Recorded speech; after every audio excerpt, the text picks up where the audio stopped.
আসলে তো এটা চাউল উঠছে কিন্তু এক মাস দেড় মাস হয়, কিন্তু এটা বাড়ার কথা না। এখন এটা আসলে মিল মালিকদেরই কারসাজি। এরা ধরেন কৃষক থেকে যখন ওদের হাতে চলে আসে জিনিসটা, তখন এই বাড়তে শুরু করে চাউলের বাজারটা। এইটাই প্রবলেম, আর কিছু না। এখানে স্টকের সমস্যা। মিল মালিকরাই মেইন, মানে দাম বাড়ানো ওঠানোর কাজের মধ্যে ওরাই জড়িত। কোনো সংকট নেই চাউল, বড়া মৌসুম না এটা, মানে এটা আরও 6 মাস পরে বাড়লে তাহলে বুঝতাম যে মোটামুটি একটা চাউলের সংকট ছিল বা ইম্পোর্ট কম। এখন চাউলও আসছে, কিন্তু বড়া মৌসুম উঠছেও, বাংলাদেশেও মাল উঠছে।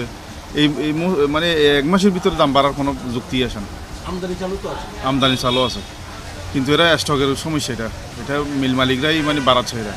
এটা তো মরার উপর খাড়ার গার মতো অবস্থা হয়েছে। যেমন ধরেন আপনি, মানুষের ক্রয় ক্ষমতা নাই, এর মধ্যেও যদি বেড়ে থাকে তাহলে সেটা তো আরও মানে ভয়ঙ্কর রূপ। মানুষ খেতে পায় না, অজস্র মানুষ বেকার, হাজার হাজার মানুষ বেকার হয়ে গেছে। হ্যাঁ, মানুষের আয় রোজগার নাই। আপনি রাস্তায় বের হলেই দেখতে পাবেন, দোকানে দেখতে পাবেন, আগে মানুষ যেভাবে কেনাকাটা করতো, এখন সেই পর্যায়ের মানে মানুষের আসলে পকেটে টাকা না থাকলে, রোজগার না থাকলে, মানুষ বেকার হয়ে গেলে যা অবস্থা দাঁড়ায়। আর বাজার দ্রব্যমূল্য সেই ঊর্ধ্বগতি, সেটা তো এটা ভয়ঙ্কর রূপ। আপনি খবর নিয়ে দেখেন, বেশি মানুষ খুব কষ্টের মধ্যে দিন অতিবাহিত। এটা আসলে সিন্ডিকেট ব্যবসা মানে এই দেশে সবাই, মানে ছোট বড় সবাই সিন্ডিকেট করে।